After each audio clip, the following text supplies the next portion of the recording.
Hey everyone, what's up? How's it going? Hope you are good. In this video, we're going to be unboxing the Apple Watch SE. This is the first Apple Watch I have ever bought. I decided to go for the Apple Watch SE because it is the more affordable of the new Apple Watches. While it looks great, it seems to be amazing. I always thought it was super expensive. So like I said, this is my first ever Apple Watch. So let's open it up. Let's take a look. So as I unbox the Apple Watch SE, let's just go through some of the main specs, the main features, what we can find in this watch. The watch features the same design as the Apple Watch Series 6, which is the more advanced version of this watch. It's also powered by the same processor and it features the same high-resolution Retina display. The dimensions of the Apple Watch is 44mm by 38mm by 10.4mm thick. It only weighs 36.4 grams. The Retina OLED display has a maximum brightness of 1000 nits, which is very high compared to other smartwatches. The size of the screen is 1.78 inches and it has a 60% screen to body ratio. The resolution of the screen is 448 pixels by 368 pixels with a pixel density of 326 ppi. It features 32 gigabytes of internal memory and 1 gigabyte of RAM.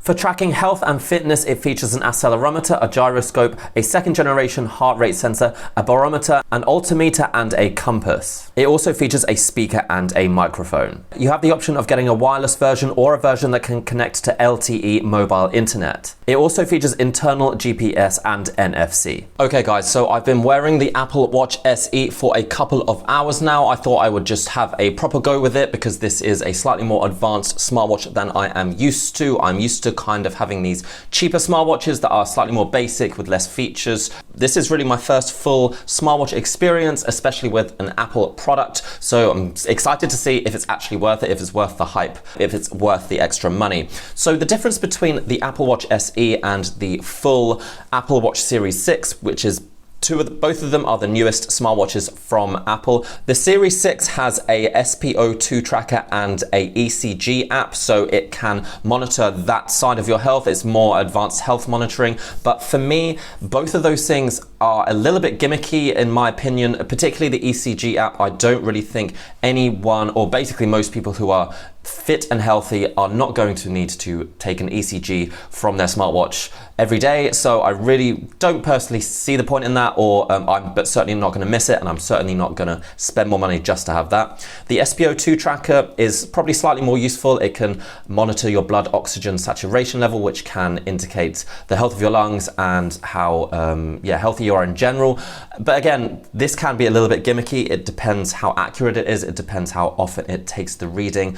I have SpO2 trackers on my other smartwatches and I've never really seen the point in using it. I've never really missed it when they're not there. The only other difference is that the Apple Watch Series 6 has an always on display, whereas the SE is it doesn't have an always on display. You can see that turning off when I'm not looking at it, but it turns on automatically really quickly and really responsively whenever I raise my wrist to look at it. So for me, again, that is not a deal breaker. Those are literally the only differences. They use the same processor, they use the same Retina display, they're the same size, and yeah, you pretty much have access to all the same apps and technology. So for me, I think this might be a really good value smartwatch for someone who wants that super premium experience that Apple brings, but without the massive large price of these smartwatches. That is not to say that the Apple Watch SE is cheap. It is still the most expensive smartwatch I have, and it isn't cheap for what it is. It's a watch and it's, it is expensive, but for what it does, it could be great value, which is more what I'm interested in.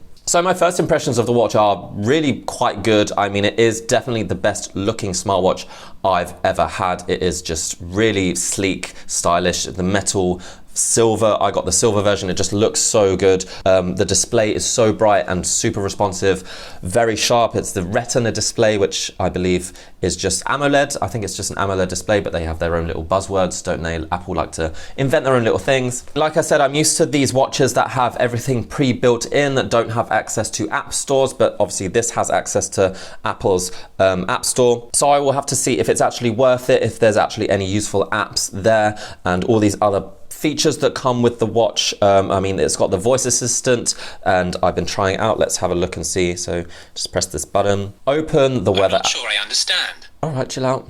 Open the weather app. And it did it. Yay. Open heart rate. And it's doing it, yay.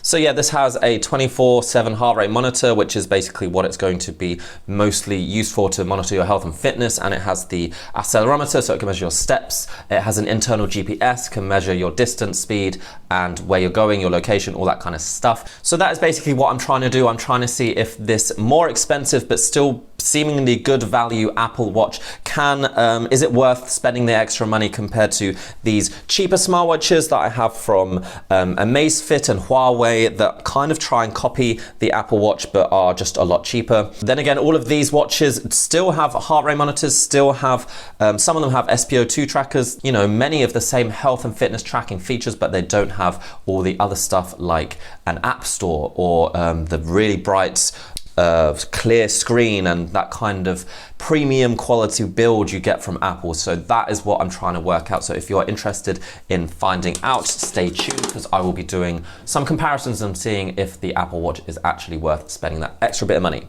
I would also say the watch is so comfortable, it's so light. This strap that I got, it's kind of like a fabric, and it's so comfortable. There are so many different straps, different colors, different materials you can buy. So I guess that's it, guys. That is my unboxing and first impressions of the Apple Watch SE. But I tend to focus on the cheaper $100 to $200 watches that I try and find the best value and the best accuracy and the best things for fitness tracking, all that kind of stuff. So I guess we'll see if it's worth it, if it's worth spending the extra money, and if you are interested in finding out the same thing, stay tuned, because I'll be doing a full review of the Apple Watch SE in the next, I guess, within the next week or so, and also some comparisons with those other watches that I mentioned. But yeah, until then, if you have any questions, feel free to let me know in the comments and I will get back to you, or I'll answer them in my next video. But yeah, until then, I hope you have a good one. Stay safe, stay healthy. I will see you next time. Bye.